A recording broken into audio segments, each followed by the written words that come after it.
आपली संस्कृती, आपले संस्कार सदा राहू दे आपल्या सोबत.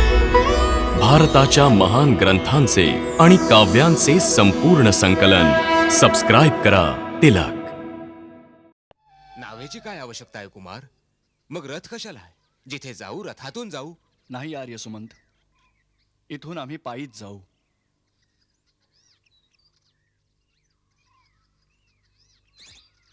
आपण कृपा करून श्री महाराजांकडे अयोध्येला परत जावं. नाही रघुनंदन, असा आदेश देऊ नये. आपल्याशिवाय अयोध्येत जाऊन काय करू? नावेत बसून गंगा पार करून आपण जिथे जाल तिथे मी आपल्याबरोबर राहीन. तिथेच आपली सेवा करेन. मी तर जंगलातून लाकूडही तोडून आणू शकतो. आर्य, आपण पिताश्रींचे फक्त मंत्रीच नाही, मित्रही आहात. त्यांचं सांत्वन करायला तुम्ही त्यांच्याकडे पोहोचणं आवश्यक आहे. माझ्या महामनस्वी पित्यांना माझ्याकडून निवेदन करा की भरताला शीघ्र बोलावून त्याचा अभिषेक करा आणि भरताला अनुरोध करा की त्याच्या दृष्टीत जे स्थान माता कैकेयीचं आहे तेच स्थान माता सुमित्रा आणि माता कौसल्याला द्यावं. समस्त अयोध्यावासियांना आणि गुरुजनांना माझ्याकडून, सीतेकडून आणि लक्ष्मणाकडून चरणवंदना पोहोचवा. बरं आहे आर्य, वनवास संपल्यावर आता पुन्हा भेटूया. नाही नाही रघुवर, इतके निर्दयी नका हो. जितक्या सरळ आणि सहज भावाने आपण हे बोललात ते निभावणं किती कठीण आहे. रिकाम्या रथाने जाऊ यापेक्षा मी गंगेच्या काठावर रथाबरोबर अग्निप्रवेश करेन.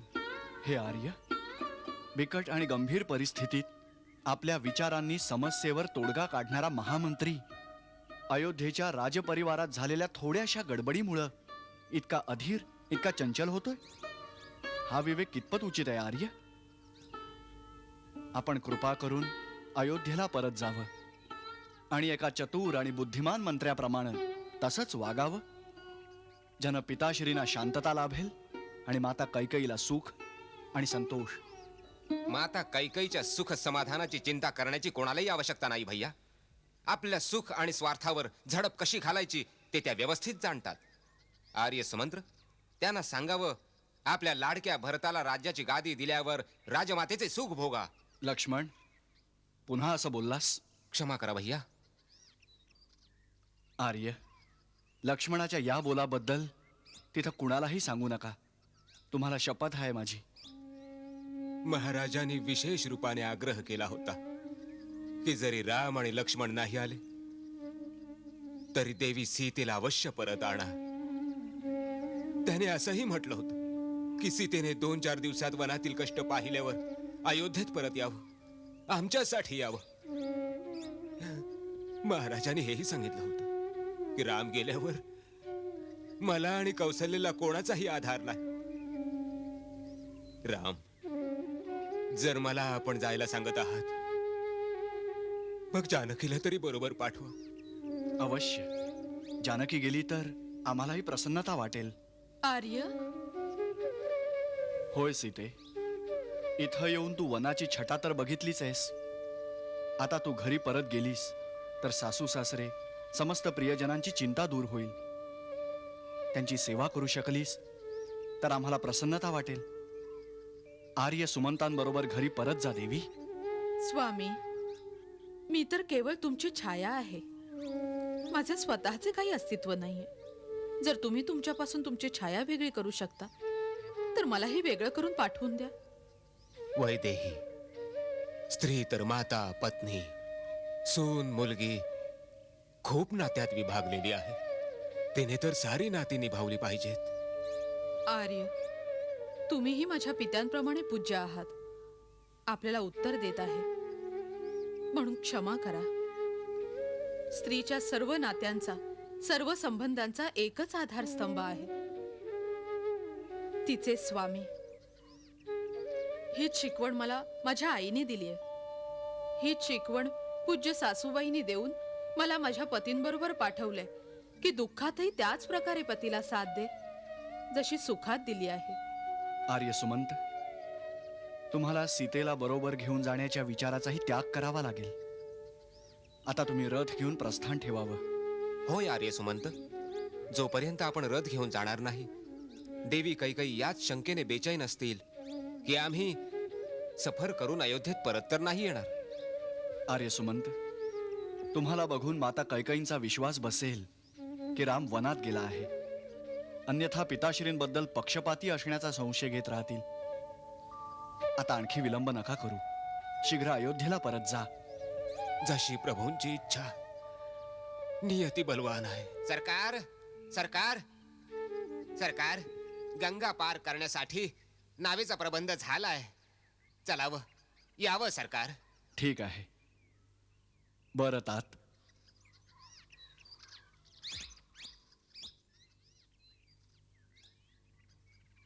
नाही लक्ष्मण, आता या विलासिनतेची आवश्यकताच नाही. इथून आम्ही अनवाणीत जाणार.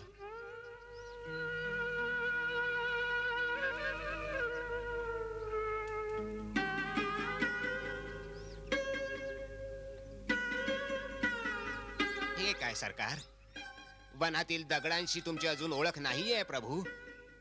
जागोजागी दगड, धोंडे, रस्तो रस्ती, झाड, झुडप, काटे, हे कोमल चरण कसं सहन करणार? त्याची काळजी करू नकोस मित्रा. लहानपणीच आम्हाला गुरुदेवांनी याकरता तयार करून ठेवलं होतं. गुरुदेव त्रिकालदर्शी आहेत. त्यांना माहीत होतं की काय होणार आहे. माहिती होतं, मग ते थांबवू शकले नाही का? कोणीही थांबू शकत नाही मित्रा. कर्माची गती फार वेगळी आहे. स्वतः भगवान पण यात बांधले गेलेत. चला निघूया. प्रणाम आर्य. जशी प्रभूची इच्छा. आपण बलवान आहात. बरंय रघुराई, वनातले काटे तुमच्यासाठी फुलं बनू देत. तुमच्या कीर्तीचा सूर्य कधीही न अस्त पावो. चला.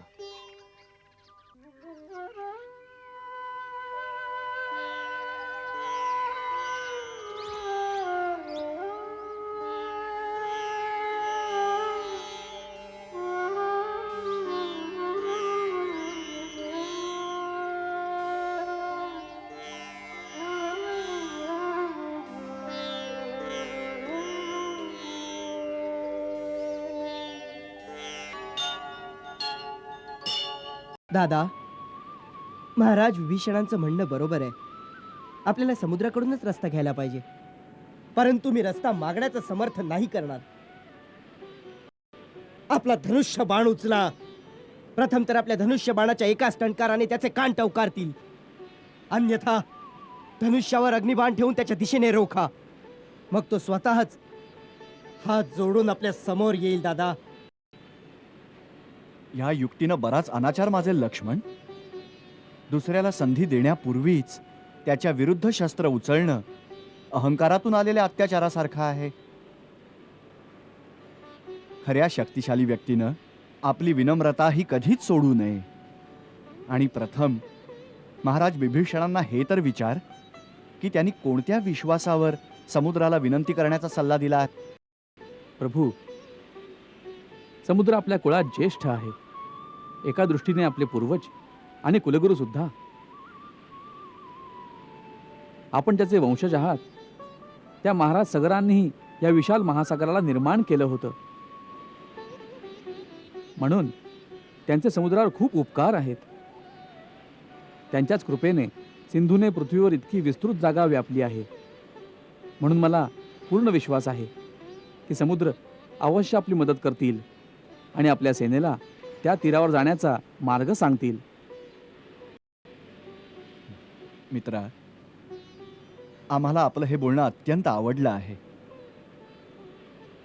लक्ष्मण, माझ्यासाठी इथंच गवताचं एक आसन बनव. मी इथंच बसून समुद्राची आराधना करीन जोपर्यंत ते प्रसन्न होऊन माझी प्रार्थना स्वीकार करत नाहीत. जशी आज्ञा दादा.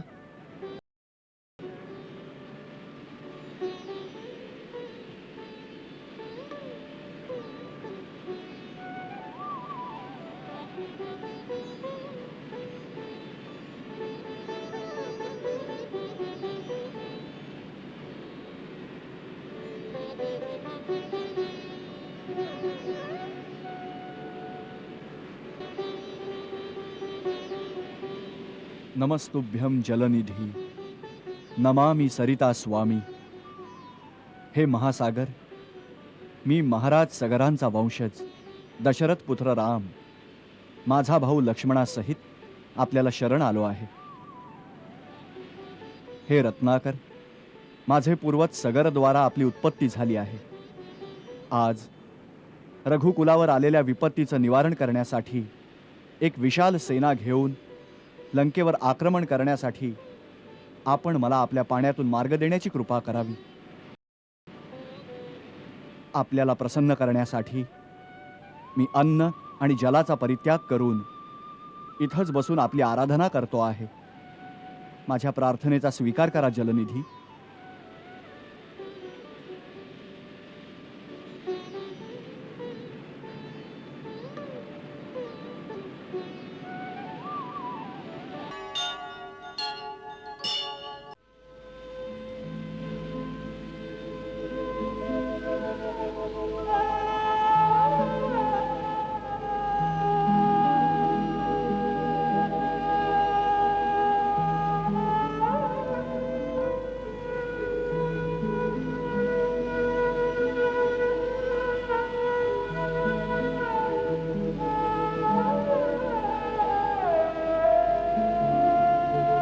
जर लक्ष्मण नाही जगला तर रामही नाही जगणार. प्रभू, हे काय म्हणतात प्रभू आपण? मी योग्य बोलतोय. जर माझ्या भावाला लक्ष्मणाला काही झालं तर मग आपण सर्व रामालाही जिवंत नाही पाहणार.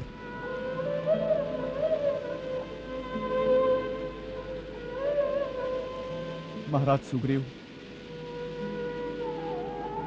वृक्षराज जांबुवंत,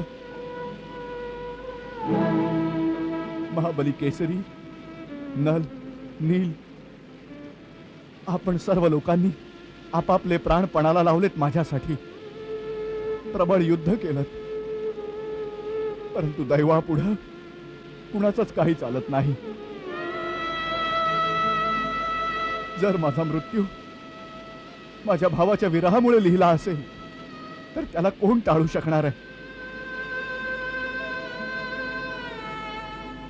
लक्ष्मणाशिवाय मी अयोध्येचं राज्य कसं काय बघू शकेन आणि अयोध्येत कसा काय जाऊ शकेन?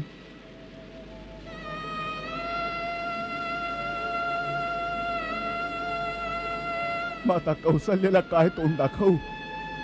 ती विचारेल की माझा लाडका कुठे आहे? पुत्रा रामा, मी लक्ष्मणाला तुझ्याकडे सोपवत आहे. सुमित्रा उर्मिलेची ही ठेव आहे. जसा घेऊन चालला आहेस तसाच मला परत कर. माते, मी तू दिलेली ठेव सुरक्षित नाही ठेवू शकलो. माता सुमित्रा, मी तुझ्या लाडक्याला युद्धाच्या आगीमध्ये ढकलून एकटाच राजमहालात आलो आहे. 14 वर्षांपासून कणाकणानं विरहाच्या आगीत होरपळणारी उर्मिला जेव्हा तिच्या पतीची चौकशी करण्यासाठी आनंदानं माझ्या समोर येईल ना, तेव्हा काय उत्तर देऊ? मी माझ्या पत्नीला मिळवण्यासाठी युद्ध केलं आहे. उर्मिला, त्यात तुझ्या पतीची आहुतीही दिली आहे. नाही नाही,